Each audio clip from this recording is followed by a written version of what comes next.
علم و عقل۔ جب عقل تمہیں اپنی طرف پکاریں تو اس کی بات دھیان سے سنو، اس کی باتیں سن کر اپنے آپ کو پوری طرح مصلح کر لو، کیونکہ اللہ تعالیٰ نے عقل سے بڑھ کر کوئی رہنما پیدا نہیں کیا اور نہ عقل سے بڑھ کر کوئی زیادہ مؤثر ہتھیار ہے۔ جس وقت عقل تمہارے دل کی گہرائیوں سے ہم کلام ہوتی ہے تو وہ تمہیں ہر سوء سے بچا لیتی ہے۔ عقل ایک نہایت ہی خوش فکر واعظ ہے، ایک باوقار رہبر ہے اور ایک دانشور وکیل ہے۔ عقل تاریکی میں قندیل بن کر نور افشاں ہوتی ہے، غم و غصہ تاریکی پھیلاتا ہے، اس لیے خوش سے کام لو اور جذبات کے بجائے ہمیشہ عقل کو چراغ راہ بناؤ۔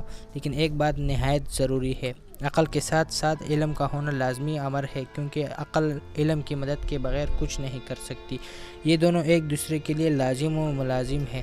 عقل علم کے بغیر بالکل ویسے ہیں جیسے کوئی مفلس بے گھر پر رہا ہو، اور اسی طرح علم عقل کے بغیر ایسا ہے جیسے ایک مکان ہو لیکن اس کا کوئی محافظ نہ ہو۔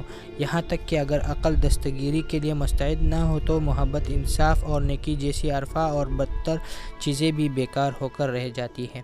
عقل کے بغیر ایک عالم و فاضل کی حیثیت بالکل اسی سپاہی کی سی ہے جو ہتھیاروں کے بغیر میدان جنگ کی طرف چل کھڑا ہو۔ ایسا سپاہی میدان جنگ میں کچھ نہ کر سکے گا اور اس کا غم و غصہ قوم و ملت کی زندگی کو اس طرح تلخ کر دے گا جس طرح الوے کا ایک دانہ صاف و پاکیزہ پانی کے گڑھے کو کڑوا بنا دیتا ہے۔ عقل اور علم جسم اور جان کی حیثیت رکھتے ہیں۔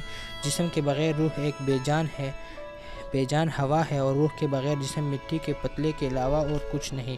عقل علم کے بغیر ناقابل کاشت کے کھیت کے مانند ہے اور اس انسانی جسم کی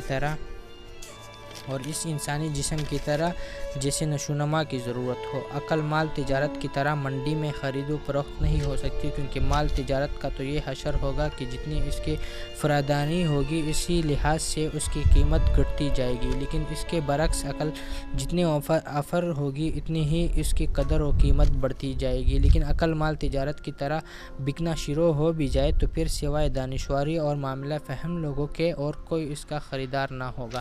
ایک بیوقوف اور کم فہم آدمی کو اپنے ارد گرد سوائے حماقت اور کوئی چیز نظر نہیں آتی، اس طرح ایک پاگل سوائے پاگل پن کے اور کچھ نہیں دیکھ سکتا۔ کل کا واقعہ ہے، میں نے ایک بیوقوف کو کہہ کر اپنے گرد و پیش بیوقوفوں کا شمار کرو۔ وہ ہنس کر کہنے لگا، یہ کام بہت دشوار سا ہے، بیوقوفوں کے شمار میں بہت وقت لگے گا، اس سے کہیں بہتر ہوگا کہ عقل مندوں کو گن لیا جائے۔ اگر تم اپنی قدر و قیمت کو سمجھ سکو تو تم کبھی فنا نہ ہوگے۔ عقل تمہاری روشنی ہے، یہ تمہارے لیے سچائی کے بلند اور محکم مینار کی حیثیت رکھتی ہے۔ عقل تمہاری زندگی کا منبع ہے۔ اللہ تعالیٰ نے تمہیں عقل و خرد بخشی ہے تاکہ اس عظیم انعام کی وجہ سے لشکر و امتنان کے اظہار کے لیے نہ صرف تم اس ذات سے بے اہتما کے حضور میں اپنا سر جھکاؤ بلکہ اس روشنی میں اپنی کمزوریوں اور لامحدود قوتوں کا ادراک بھی کر سکو۔ اگر اپنی آنکھوں میں تم تنکا دیکھنا پسند نہیں کرتے تو ایسے ہی جذبات کا اظہار اپنے ہمسائے کے لیے بھی ہونا چاہیے۔ اپنے اعمال و کردار پر اپنے حریف کے نقطہ نظریے سے نکتہ چینی کرو، کیونکہ جب تک تم اپنی آرزوؤں، خواہشوں اور اپنے ضمیر کے آوازوں پر محتسب بن کر نہ بیٹھو گے تم اپنے آپ کو صحیح حدود میں پابند نہ کر رکھ سکو گے۔ ایک دفعہ ایک دانشور سے میں نے ایک پر حکمت بات سنی تھی۔ اس نے کہا تھا، دنیا میں سوائے حماقت کے ہر روگ قابل علاج ہے۔ کسی بھی وقوف کو نصیحت کرنا اور کسی احمق کو وعظ کہنا اتنا ہی بیکار ہے اور بے فائدہ ہے جتنا سطح اب پر کچھ رقم کرنے کی کوشش کرنا۔ حضرت عیسیٰ اندھوں، زخمیوں اور جذامیوں کا علاج کرتے تھے، لیکن بے وقوفی اور حماقت کا علاج ان کے پاس کوئی نہ تھا۔ جب کوئی مسئلہ حل طلب ہو اس معاملے کے ہر پہلو پر غور کر لیا کرو، پھر تمہیں معلوم ہو جائے گا کہ اس میں کون سی غلط ہے اور وہ غلطی کب اور کہاں سے شروع ہوتی ہے۔ جب گھر کا شاندار پھاٹک کشادہ ہو تو اس امر کا خیال بھی رکھو کہ اس کے بغلی دروازے بھی تنگ نہ ہو۔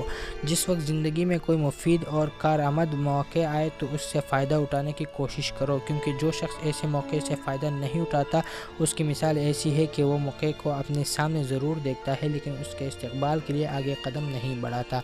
اللہ تعالیٰ کی طرف کوئی برائی منسوب نہیں ہو سکتی۔ اس نے ہمیں عقل و خرد اور علم و فضل سے مسلح کر دیا ہے تاکہ ہم زندگی کے راہوں میں غلط کاریوں اور تباہیوں کے گڑھوں سے بچ کر چلیں۔